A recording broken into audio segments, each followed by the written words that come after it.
Okay, namaskar.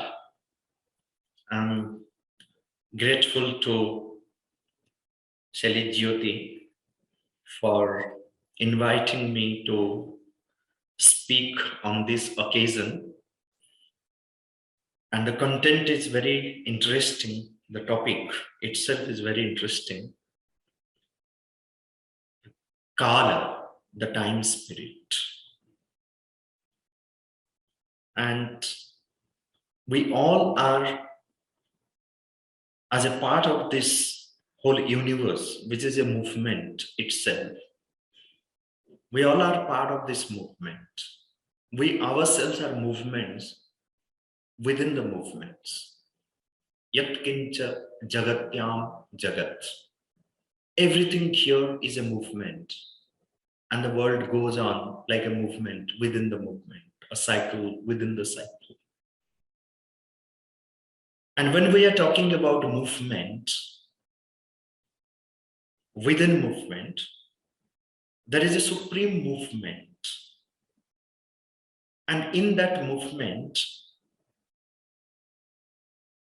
whether it is great or small, the supreme or the minute, there is something which is without movement, which sustains the movement. In the highest sense, the supreme reality is without movement, holding or containing all the movements within itself. And when this supreme who is without movement, containing all the movements within itself, for the purpose of the objectivization of what it contains within itself, the formless, who contains all forms within itself, when it objectivizes for the purpose of objectivization, when it moves from itself, so it becomes measured. And that measurement is called the Kala. When, for the purpose of objectivization, from the initial subjective state, the supreme itself, the imperishable, the immeasurable, the infinite, when it becomes finite, or when it extends itself to become the finite, it becomes measured by movements and events. And this, in a deeper sense, is called the Kala, the time spirit. And in the Bhagavad Gita, which is the most profound text of Hinduism, the Hindu tradition, the Adhyatma tradition of the Bharat, of this land. So Krishna himself says, Kala Kalayatamaham, I am the time, the head of all reckoning, those who reckon and measure. The immeasurable, timeless reality becomes measured by time. And then this time has a triple status.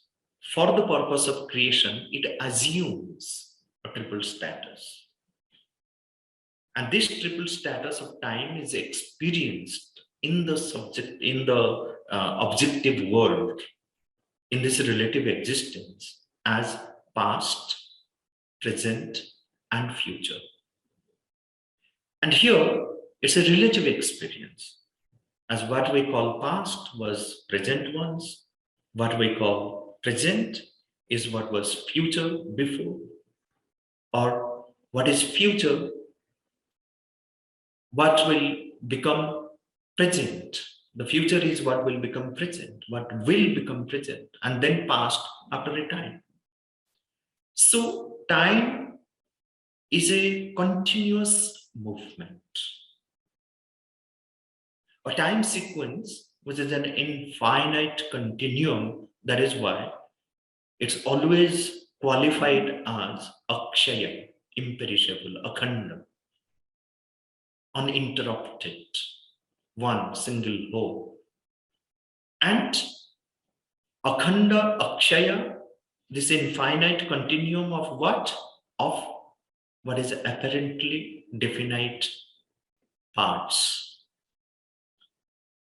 So which are the definite parts or definite finite forms? So of that, it is the infinite continuum. So this is the characteristic of the time, the kala.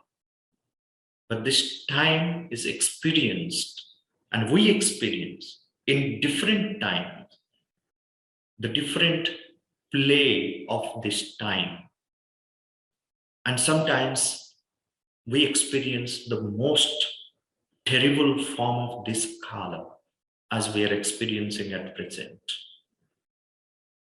The present time, a very difficult time through which the world is going through.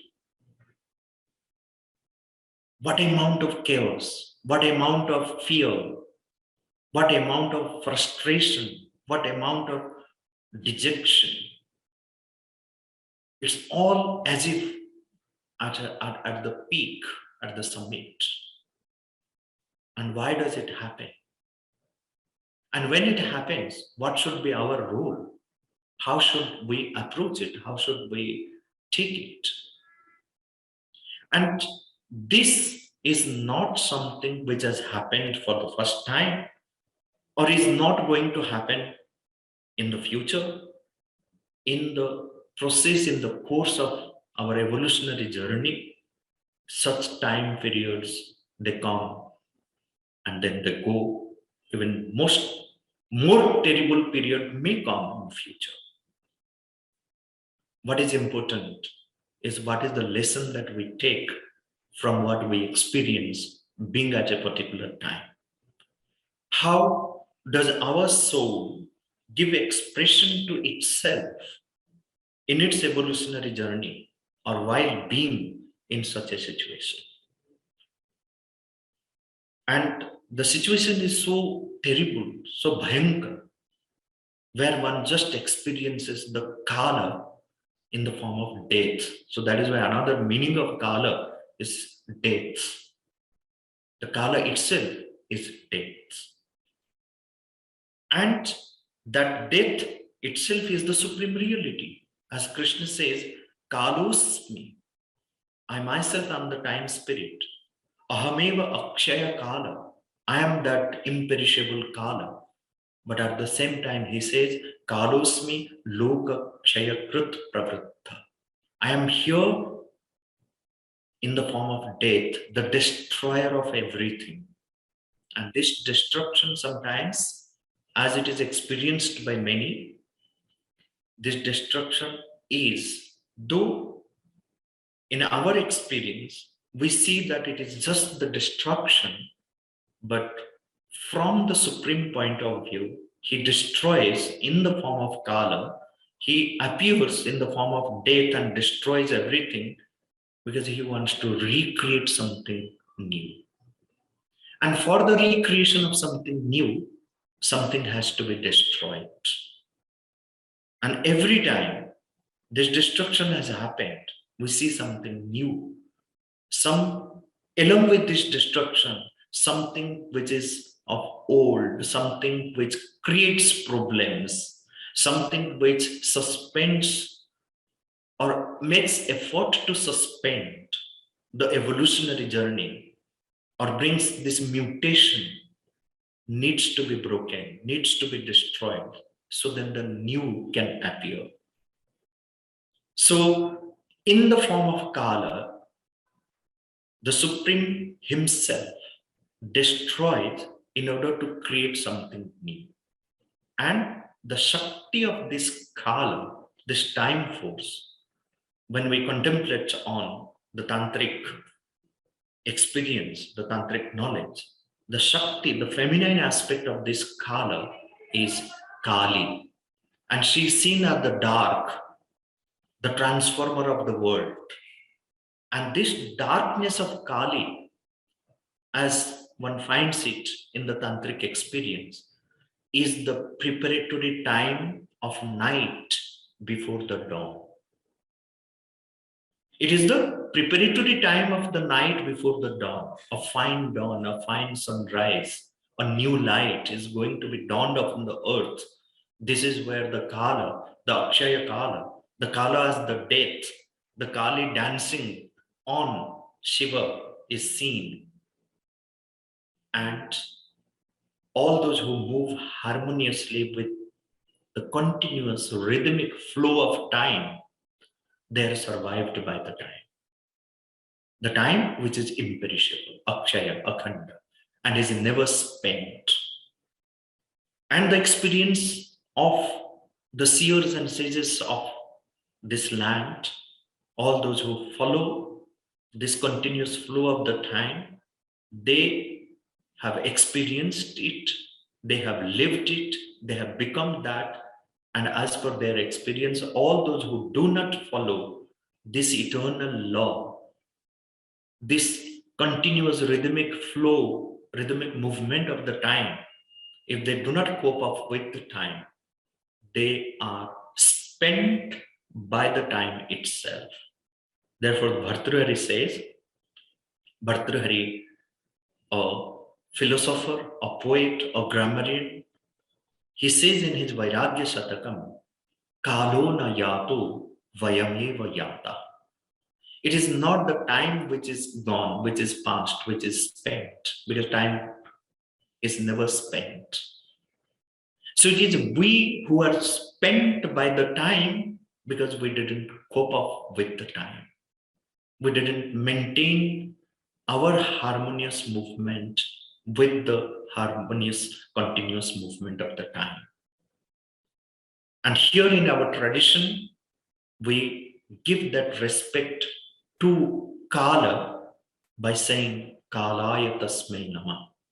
To that time spirit, we submit ourselves, so then that imperishable, indivisible, Akshaya, Akhanda Kala takes care of our evolutionary journey. And when the destruction happens, when the destruction takes place, and we experience that, and the experience itself is really, really terrible. That's what we saw during the second wave. What a terrible time. And we thought that the pralaya has come to consume everything into its own, to swallow everything into its own. The whole world is as if going to be destroyed by this. Why do we have such fear, apprehension? Why do we lament on the loss of something? Because we are not prepared. We have not prepared ourselves. We have not made ourselves strong from within because we have cut ourselves off from the timeless values. We have seen time in its parts, in its measured form, but we have never contemplated on the timeless aspect of the time, where lies all the eternal values.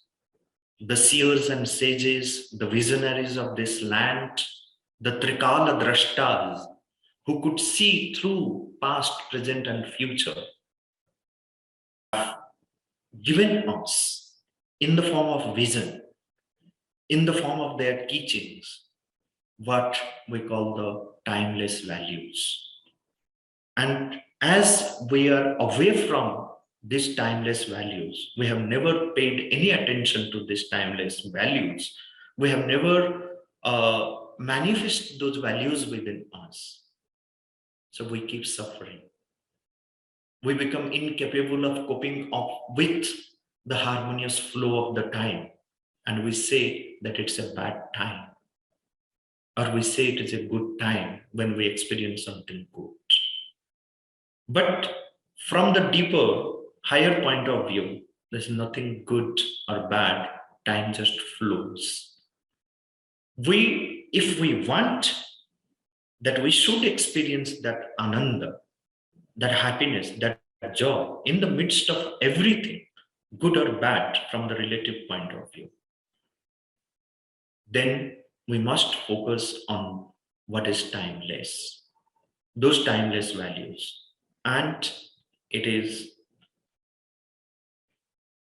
our responsibility and duty forever to pay homage to those visionaries, those drashtas, those seers and sages, those thinkers, those poets, those artists who experience that timelessness and then give expression to this whole timeless values through their creation.